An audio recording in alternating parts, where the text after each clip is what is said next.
Satu, dua, tiga. Hey yo guys, jadi sekarang gua bersama Bro Yoga lagi di Warmindo dekat UIN Kampus 2. Jadi sekarang gua mau nyeritain pengalaman horor gua sama pengalaman horor Bro Yoga selama di pondok pesantren. Mungkin bakal gua dulu yang cerita pengalaman-pengalaman waktu di pondok pesantren, tapi cerita horornya. Lebih jelasnya gitu. Oke, langsung aja ke ceritanya. Nah, nanti di cut ya. Coba dulu ya. Cut dulu. Udah biar nanti di cut pakai edit. Ini aman nggak kalau sekarang beberapa belas menit? Berapa belas menit maksudnya? Kayak 15 menit ya gitu? Aman? Oh aman. Kenapa emang? Enggak, dapatnya penuh. Udah, aku 256.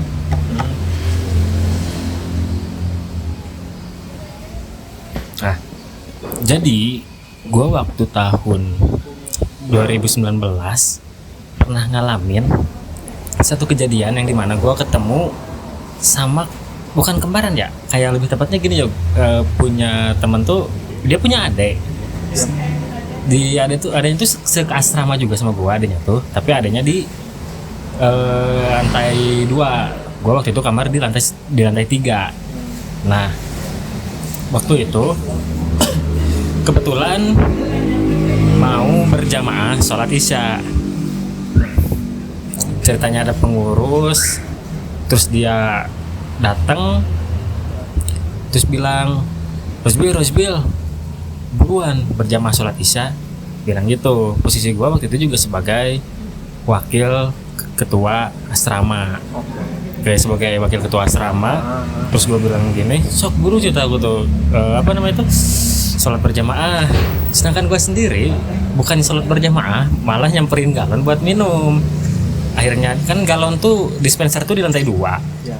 Akhirnya gue turun ke lantai 2. Di situ gue minum di galon itu, pakai air, pakai gelas, minum. Terus tiba-tiba si Rosbil tuh ngikutin dari belakang.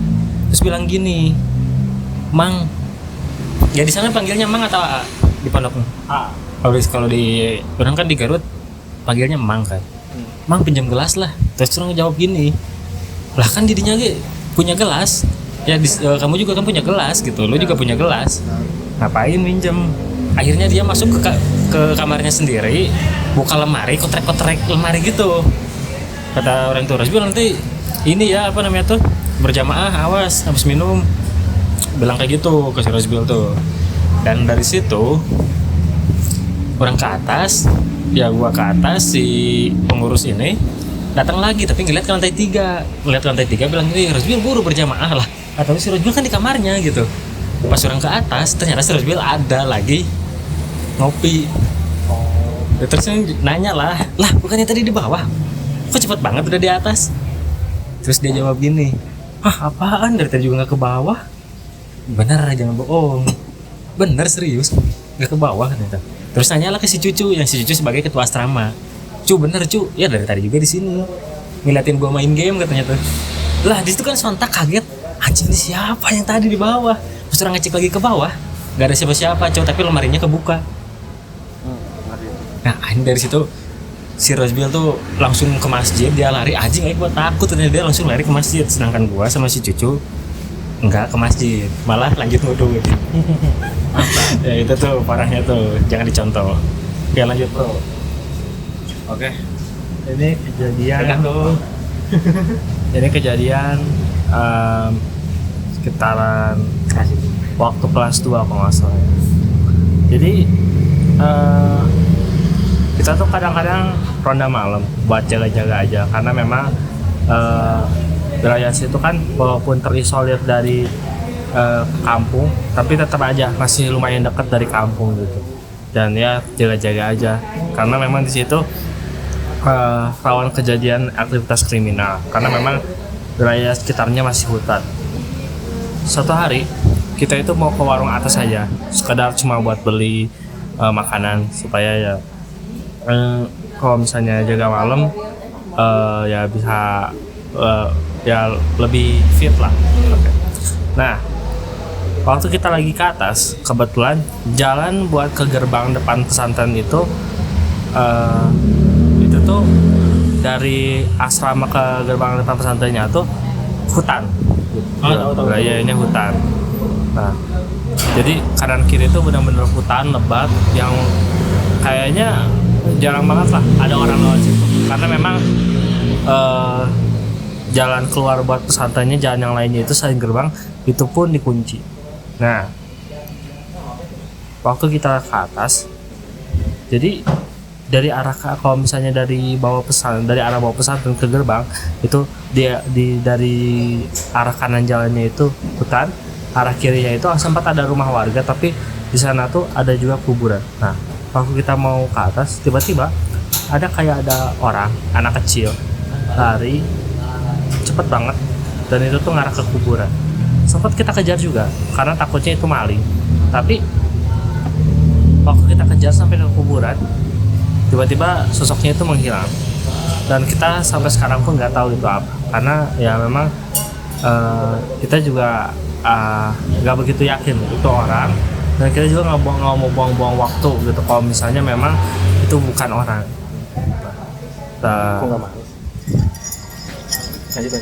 Nah, terus ada juga sewaktu jam 3-nya itu, jadi sewaktu jam 3-nya itu sisa gua yang sendirian jaga. Nah, waktu sisa gua yang sendirian jaga tuh kedinginan banget, soalnya dinginnya tuh dingin banget di sana tuh, apalagi kan itu wilayah Bandung Timur ya. Nah, yang bisa bilang terkenalnya dingin banget. Nah, waktu lagi jaga karena bosan, akhirnya ditutupin lah sebadan-badan pakai selimut. Lagi duduk di atas kursi, ditutupin sebadan-badan pakai selimut. Nah, waktu nutupin badan kayak gitu, tiba-tiba dari arah depan tuh kayak ada yang jalan. Aku cek siapa yang jalan, gak ada. Tapi waktu ditutup lagi selimut, ada lagi suara langkah kaki lah. Gitu aja terus, gitu kan. Gue coba sampai 3 kali buka tutup, dan setiap kali ditutup pakai selimut badan selalu ada langkah kaki yang ngedekat. Tapi jarak dia itu langkah kakinya kayak nggak pernah nyampe, selalu ada di jarak 1 meter, dan itu cuma ada sepanjang ditutup sama pakai selimut. Udah. Oke.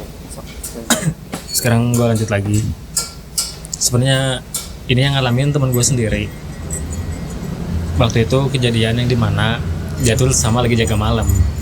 Oh ya, disclaimer dulu, kita nggak satu pondok ya, lupa. Dan teman gue ini lagi jaga malam gitu, rendam malam. Tapi kebetulan waktu itu gue belum tidur. Oke. Nah, jadi ceritanya waktu itu kita nyuci malam-malam. Jadi kan si posisinya tuh ini masjid. Jadi ke bawah gitu, WC. WC itu lega banget gitu. WC-nya lega banget, terus kesananya tuh hutan, kebun, sawah kayak gitu. Nah, dari sana kita nyuci sambil nyanyi-nyanyi, sambil ngobrol. Dan tiba-tiba ada yang ngelemparin kita. Bukan pakai batu, pakai apa ya? Tahu nggak sih kayak jambu biji, ya, tapi yang masih keras-kerasnya lah. Belum tuh kena kepala teman gua, si Mas Jaki tiba-tiba, anjir siapa nih yang jahil, katanya tuh. Dan pas ngeliat kesana kemari, yang jahil nggak? Enggak, kita nggak jahil, dari tadi juga nyuci. Terus kan di tempat wudhunya gitu, kita tuh nyuci tuh di tempat wudhunya, tapi ada si cucu yang ketua sama gua itu, dia nyuci di WC di dalam, dia sambil nyanyi lah, sambil ngudut lah. Nah, habis dari situ tiba-tiba kita diketawain. Itu jelas banget Kunti kakinya lagi mengayun-ngayun duduk di tangkal sukun, pohon sukun. Anjir, gila lah. Itu kita udah mulai agak nggak tenang, tapi teman gue ya udahlah, kalem aja gitu. Akhirnya ya kita terus lanjut. Pas sudah beres, teman gue yang jaga ronda ini, dia tuh kan lagi ngecekin asrama-asrama, terus muterin pesantren. Nah, pas ngecek bagian asrama, tahu nggak sih yang kalau misalkan apa namanya tuh yang nggak sekolah tuh apa, pengabdian ya, kamar-kamar pengabdian. Jadi dibedain ya, posisinya tuh di sini kamar yang buat anak-anak sekolah buat pengabdian tuh beda lagi tempatnya, beda lagi asramanya, jadi dipisah. Nah di si temen gue yang ngecekin ke kamar-kamar buat kamar pengabdian itu ada yang kosong. Nah ini kamar kosong nih, udah berapa lama kosong? Kayaknya 2 bulan 3 bulan deh. Kan yang terakhir itu yang ngisi udah nikah katanya tuh. Akhirnya nggak ada yang ngisi. Dia masuk, pas masuk tuh tiba-tiba ada yang muncul. Itu katanya sosok hitam gitu. Sosok hitam muncul, pas muncul mereka tuh dikejar. Si Ian tuh berapa orang ya? 3 apa 4 orang kalau nggak salah waktu dia keliling itu. Waktu keliling dan tololnya mereka masuk lagi ke asrama ke kamar yang kosong itu. Nggak tahu, mungkin mereka karena dikejar, mereka lari-lari panik, akhirnya mereka masuk lagi ke kamar yang kosong itu, mereka kunci dan mereka tuh digedor-gedor dari luar. Pas digedor-gedor, tiba-tiba kena angin di dalam, angin muter di dalam, angin puting beliung gitu. Bayangin aja, angin puting beliung kan harusnya di luar, ini di dalam kamar ini. Akhirnya mereka bisa keluar lagi, akhirnya pada mencar dan ya si teman gua ini bisa balik lagi ke asrama. Terus nyeritain hal itu. Dia nyampe mukanya tuh nyampe pucat, panik, keringet dingin.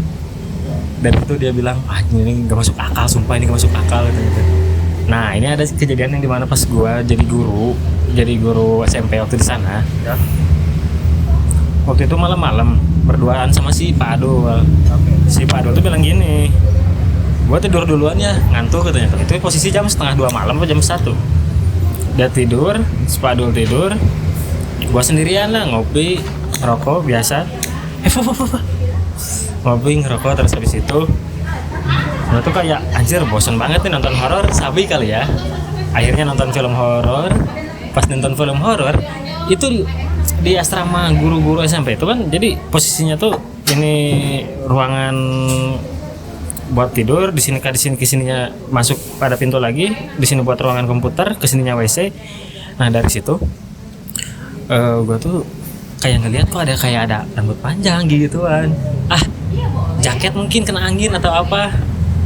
Dan pas gue liatin itu cewek lehernya panjang gini, anjing pas banget teman gue aja. Di situ ngebeku, gue di situ ngebeku, langsung ngebangunin Pak Adul, bangun Pak Adul. Nah si Pak Adul pas ngeliat dia teriak. Anjir, di situ kita panik banget, paksain buat tidur dan alhamdulillah kita bisa tidur walaupun pas bangun itu kita kesiangan. Karena apa ya? Karena malam susah tidur itu gara-gara hal itu. Gila sih.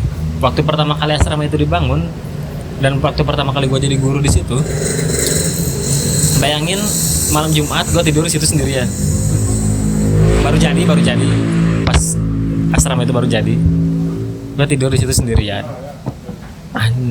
Kayak waktu awal-awal gue nggak tahu bahwa tempat itu angker kayak gitu ya, dan pas sudah tahu agak was-was juga kalau tidur sendirian. Mungkin cukup sekian guys dari kita buat ceritain horor ini. Mungkin lebih lanjutnya kita bakal ngobrol-ngobrol lagi cerita horor yang lebih serem dari ini. Oke, karena kita di pondok dapat pengalaman horor tuh nggak terlalu banyak. Alhamdulillah kita di sana di pondok gak dapat pengalaman horor kan, nggak banyak banget. Mungkin kalau misalkan kalian punya cerita pengalaman horor di pondok, boleh di komen.